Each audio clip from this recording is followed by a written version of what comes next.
Buenos días, queridos estudiantes. A partir de este momento inicio pues la explicación que tiene que ver con el plan de clase número 4 del periodo 2 de la asignatura Lectura Crítica en el área de lengua castellana.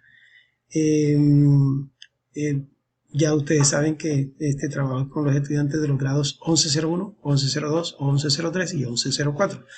Ahí está mi correo electrónico en donde deben hacer llegar los materiales después de ser revisado por el Departamento de Coordinación Académica.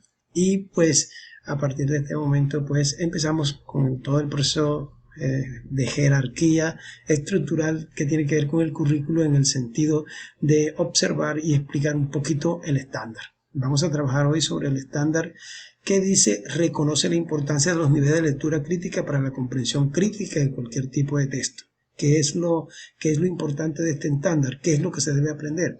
Pues se debe aprender que hay 3 niveles de lectura: el nivel de lectura literal, inferencial y crítico intertextual, y que lo que se quiere decir es que es muy importante para poder comprender críticamente cualquier tipo de texto, ya sea un tipo de texto publicitario, un texto argumentativo, un texto lírico, un texto narrativo, o un texto que date sobre la economía, un texto político, un texto dramático, o un texto cuya razón de ser sea la filosofía, por decirlo de alguna manera. Entonces hay 3 niveles plenamente identificados que de una u otra manera tienen que ver con el grado de escolaridad, con el nivel cronológico de la persona y sobre todo con el contacto que haya tenido el estudiante con los procesos lectores a través de su trabajo escolar, de su trabajo universitario, en el caso de que sean estudiantes universitarios o en el caso de que sean profesionales de distintas materias de estudio. Entonces es importante que tengamos en cuenta esos niveles para poder comprender la realidad en donde vamos a hacer el nivel de estudio, el nivel de conocimiento, el nivel de aprendizaje, el nivel de saberes. Vamos a trabajar sobre el tema de, como ya se lo dije con antelación, de los niveles de lectura, mirando los campos de conceptualización y los campos de aplicación. ¿Qué quiere decir eso? Quiere decir que vamos a trabajar sobre los diversos conceptos de lectura, las concepciones y teorías especializadas en el campo de la identificación de saberes previos. Lo que quiere decir eso es que siempre hay que tener unos presaberes sobre esa temática que vamos a abordar, porque esos presaberes son los que sirven de nexo para poder empezar a comprender la realidad en donde el texto se enmarca. Es decir, los textos están hechos para reconfigurar los procesos de información y también los procesos de conocimiento. Entonces es importante tener en cuenta qué conceptos tienen ustedes sobre lectura, qué concepción tienen sobre la lectura y qué teorías especializadas de lectura manejan ustedes. En el concepto que te puedo decir, el concepto de lectura más importante que hemos trabajado en los últimos tiempos tiene que ver con el concepto de Tehuan-Dick.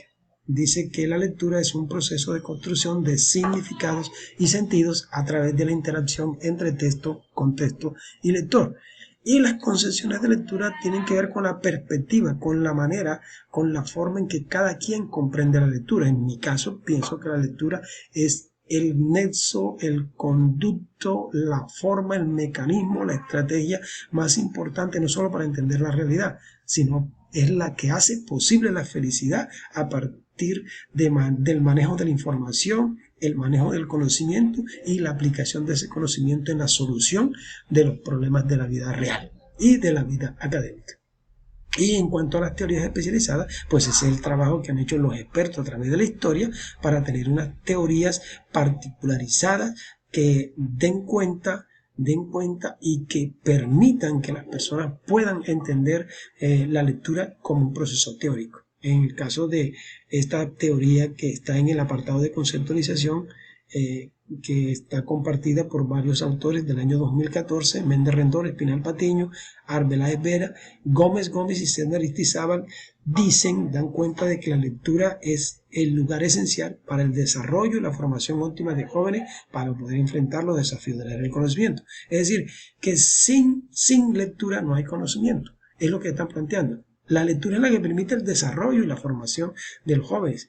Y si finalmente La opción es encontrar y abordar el conocimiento. La lectura es el conducto especializado.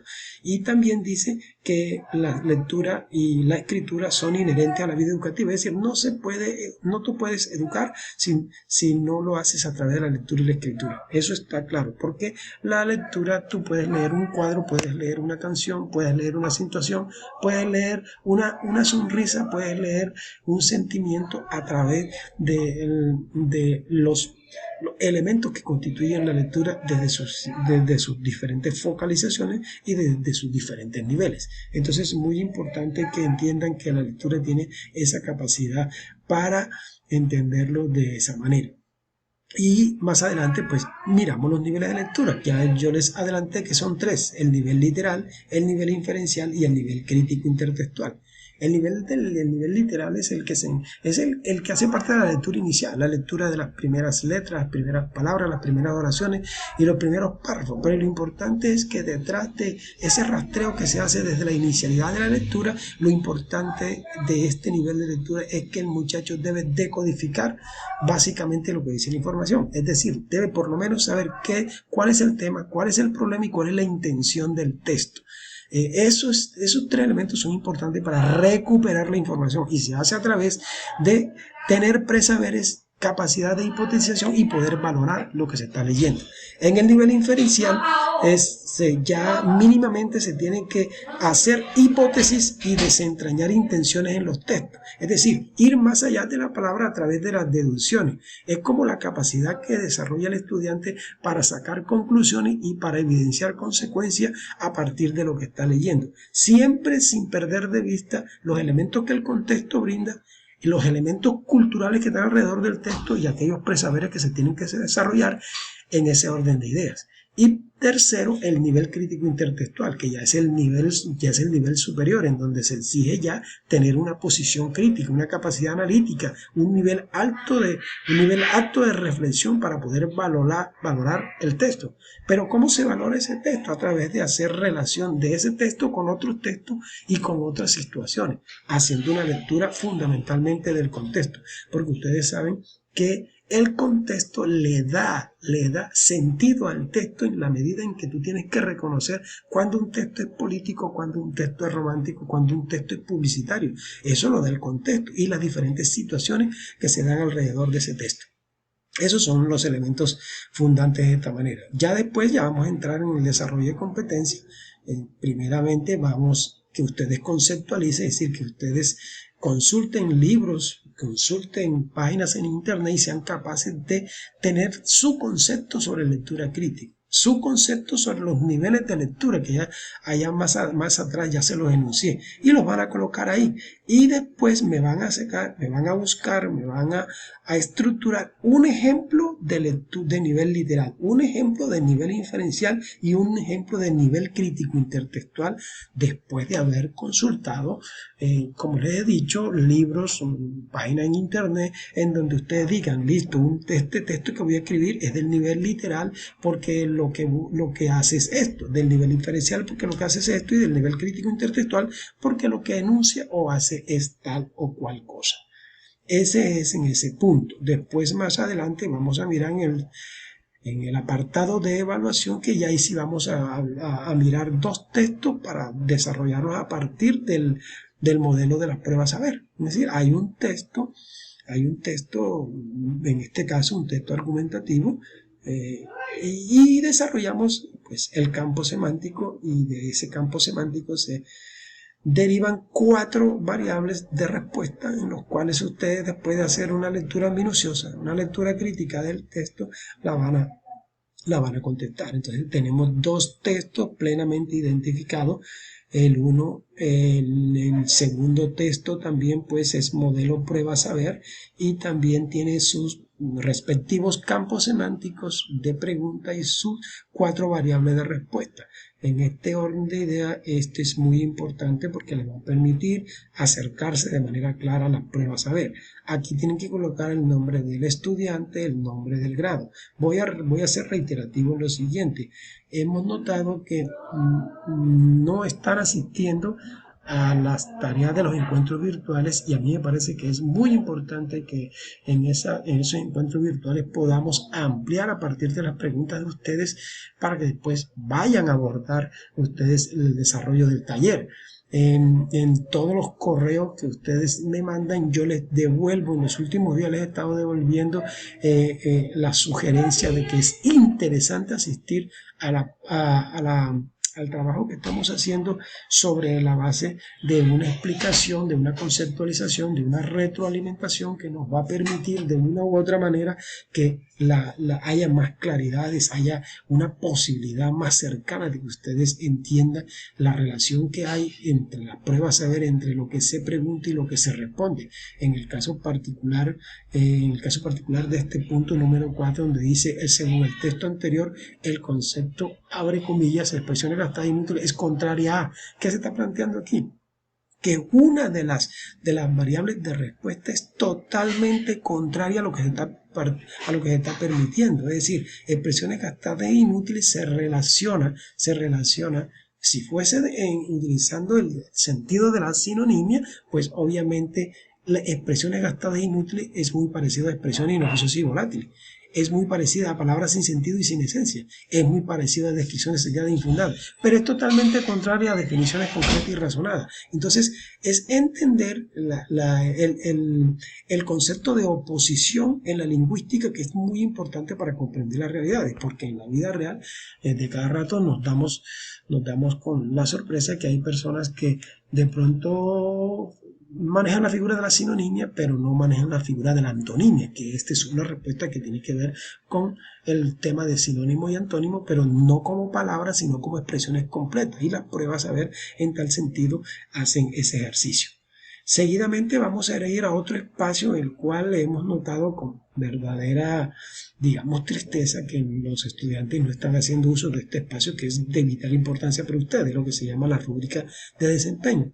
En la rúbrica de desempeño, que les va a permitir saber con sinceridad, con honestidad, cómo están ustedes planteando su situación en el trabajo en casa. Es decir, por lo menos en lo que tiene que ver con el saber hacer. Es muy importante que miren los elementos. Logrado en proceso, aún no lo he logrado. Y miren, vamos a hacer el ejercicio sobre una parte del saber hacer. Dice, aplico los conocimientos adquiridos en la solución de talleres y o demás actividades propuestas. Es decir, los conocimientos que he adquirido en todo este tiempo que he estado dentro del sistema educativo, esos conocimientos me permiten a mí resolver los problemas que me plantean los talleres. Entonces ustedes tienen que ser sinceros y decir, sí, lo logro, estoy en proceso de lograrlo, o todavía no lo logro. El segundo, mira, es muy interesante, dice, construyo textos coherentes atendiendo las normas básicas ortográficas y de redacción. Todo eso que tiene que ver con el trabajo lingüístico, todo eso que tiene que ver con las enormes dificultades que tiene un estudiante de 11 para comunicarse de forma escrita con su profesor, con sus padres, con el mundo que lo rodea, es muy importante porque tienen que ver con el saber hacer. Es decir, si ustedes son capaces de entender lo que les estoy planteando desde las normas ortográficas y de redacción, es decir, cuando ustedes abordan los textos que están en el taller, si ustedes son capaces de comprenderlo, porque las normas básicas ortográficas y de redacción tienen un fin común, un fin muy importante, y es hacer que la comunicación sea fluida, hacer que esa comunicación que ustedes reciben de manera escrita sea fluida en el territorio de la comprensión. Entonces es muy importante esa parte. La tercera dice, resuelvo la evaluación teniendo en cuenta los aprendizajes desarrollados a través del plan de clase propuesto. Es decir, es si soy capaz de poner de manifiesto, de avanzar en el proceso de esos aprendizajes, pero teniendo en cuenta el marco del plan que me propuso el profesor. Entonces esos aprendizajes están ahí, están implícitos, están explícitos, se pueden rastrear y ustedes se van a dar cuenta si lo aplican o no lo aplican, teniendo en cuenta la fluidez con que los aprendizajes surgen en el momento en que empiezan a resolver el taller que se les está planteando. Bueno, muchachos, esto era todo por hoy. Los espero en el encuentro virtual de la próxima semana. Ojalá asistan la gran mayoría, porque es un encuentro que a mi humilde manera de ver, es muy importante para los procesos de aprendizaje que están abordando. Que tengan un feliz día y les deseo lo mejor como siempre ha sido. Muchas gracias.